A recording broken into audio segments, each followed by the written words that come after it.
The Fourth Voyage of Sinbad from the 1001 Nights. Hello, this is Elizabeth, and I'm here with the fourth adventure of Sinbad. As a word of warning, the story is rather dark and scary in parts. We have toned it down quite a bit from the original, but it's still not a tale for more sensitive listeners. It's the central story of the 7 voyages of Sinbad. It's the most profound, and the one that casts the most doubt on the good character of its hero, the wealthy merchant Sinbad. If you don't mind a plot that deals with death and an underground tomb, then listen on, because it is a fascinating tale. The following night there was again feasting and merriment inside the house of Sinbad the merchant. He spoke to his namesake the porter and said, "You see all around you that my house is bright and full of fun and laughter. When you have heard the story of my 4th voyage, you will know that in order to reach this happy state, I had to crawl through a grim place more dead than alive. Once again, I journeyed down to the port of Basra and boarded a merchant ship. We sailed through the straits of Hormuz and beyond. As before, we sailed from place to place, doing brisk and profitable business. Then one day, the wind blew against us, and the captain cast out his anchors and brought the ship to a standstill, fearing lest she should founder in mid-ocean. Then we all fell to prayer and humbling ourselves before the Most High. But as we did, we were hit by a furious squall, which tore the sails to rags and tatters. The anchor cable snapped, and the ship rolled this way and that, until we were cast into the sea, goods and all. The waves washed some of us ashore, almost dead with weariness and lack of sleep, cold, hungry, thirsty and fearful. And so we walked about the island until we came to the gate of a fine house. A number of men came out. They did not speak our language, but they bowed and greeted us in a way that was welcoming and not at all threatening. We believed that we had been fortunate. They led us through gardens and courtyards and into a great hall where they presented us to their king. He too proved to be most courteous and friendly and signalled to us to sit down at the table. Servants brought plates full of delicious fruits and bread and placed them before us. Our men began to eat, but they had forgotten their good manners. They could not help themselves, but they greedily grabbed more and more food with their hands and stuffed it into their mouths. They chomped and slathered like animals. This rude behaviour was most unusual in them. It was as if they had been possessed by an evil spirit. Our hosts did not seem to mind. They brought coconut milk, and when the men had drunk this, they became still more greedy. Only after they had eaten enough to burst did they eventually cease to gobble the food. Now sated and drowsy, they allowed themselves to be led out to a pen, where they were kept like cattle. For the next few weeks, they wandered amongst the trees and rested at will, growing fatter and fatter. But I, who had no interest in this animal behaviour, wasted away with lack of food and fear. I had by now realised the true intention of our hosts.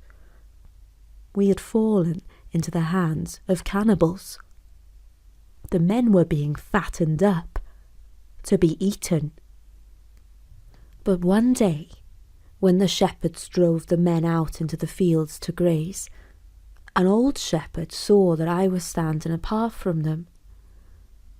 I understood from the look in his eye that he would make no objection if I made my escape. In fact, he pointed me the way to go. I left and found a road which I followed for several days. I walked and walked and lived on berries and herbs. Thanks to Almighty Allah for all his favours, I eventually saw the walls of a magnificent city. When I was close to the city, I fell in with some travellers who asked my name and where I was from. When they heard how I had escaped the cannibal's farm, they marvelled and said that my story proved the greatness of Allah. Fate had once again favoured me, for these people were well connected and promised to introduce me to their king. We entered the city, and I was impressed by the fine houses, the prosperous people, and the markets well stocked with food. I saw that all the citizens, great and small, rode fine horses, high-priced and thoroughbred, but oddly, they lacked saddles. Well now, I thought, these people lack for nothing but a comfortable seat to travel on. I see a gap in the market, a fine opportunity for a man of business to make money. When I met the king, he received me kindly. I told him my story, and he listened with great interest and amazement. When I had finished, he asked me my station in life in the city of Baghdad. "Sire, I am a merchant," I said. "When I am at home, I have a quiet life and have a great many friends. But let me say, I have an idea to remain in your fine city and set up a business. I have noticed how your citizens ride horses but make no use of saddles." "Saddles?" asked the king. "What are they?" I described the leather seat and the equipment that we use to ride a horse in comfort, and His Majesty was most interested. Indeed, he asked if I could make one to show him. I answered that I would gladly do so. I sought out a clever carpenter to make the frame, and a tanner to produce a comfortable leather seat and fine reins, and a blacksmith to hammer out the stirrups and bit. Moreover, I made beautiful fringes of silk. I presented the work to the king and demonstrated how to make use of it to ride a horse. He was greatly impressed by the comfort of this arrangement, so much less bruising than riding bareback. He paid me a fine price for my equipment, and his officials and all the nobility in the land wished to imitate him. A great number of wealthy people ordered saddles and horse equipment from me, and I soon became quite wealthy. One day, the king called me to his office and said, "Your industry and business have improved the quality of life in our city. I have in mind to reward you with a beautiful and wealthy wife, so that you will wish to stay in our country and continue your work." So he summoned the Prime Minister and witnesses and married me straightway to a lady of a noble family, the flower of an ancient race of beauty and grace, and the owner of farms and estates and many houses. I said to myself, when I return to my native land, I will take her with me. But I should not have tempted fate, for no one knows what destiny has in store for them. From then on, my ease and prosperity, already great, continued to grow. Then, about a year after I was married, ill fortune struck my neighbour's house. My friend, who lived next door, lost his wife to illness. He was beside himself with grief. I said to him, "Do not mourn for your wife, who has now found the mercy of Allah. The Lord will surely give you a better one in her place, and your life shall be happy, prosperous and long, God willing." But the man could not be comforted. "You are a stranger here," he said. "You do not yet know all our ways. This very day they bury my wife. They will bury me with her in the same tomb. It is our custom that if a man dies first, his wife is buried with him, and if a wife dies first, her husband is buried with her." And then I understood why my neighbour could not be consoled. The women of the house dressed the wretched man's wife in her finest clothes, and decked her in her richest jewellery with gold and diamonds. Later that day, soldiers took husband and wife on their last journey to the tomb. They set aside a great stone, and first lowered her down into it. Then they placed a rope of palm fibres under the husband's armpits, and let him down into the cavern. With him, a great pitcher of fresh water and 7 pieces of bread. I asked the people who were gathered around, "And if the wife of a foreigner, like myself, were to die among you, would you do the same to him as you have done to this man?" And they replied that assuredly they would do just the same to me, for it was the custom of the place. I feared greatly when I heard those words, but I remained in my comfortable house with my agreeable wife.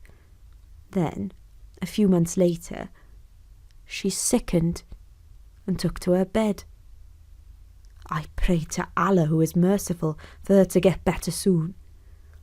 But her illness took a turn for the worse, and she passed away. As soon as the doctor let it be known that my wife was gone to the next world, soldiers came to fetch both her and me. I cried out, "Almighty Allah never made it lawful to bury the living with the dead." They took no notice of my protests, but tied me up by force and let me down into the cavern, with a large jug of water and 7 loaves of bread, according to their custom. At the bottom of the dark pit, I said to myself, "What curse was upon me to take a wife in this city? There is no majesty, and there is no might save in Allah, the glorious, the great. As often as I escape from one calamity, I fall into a worse." I looked around at the grim tomb and its grimmer contents.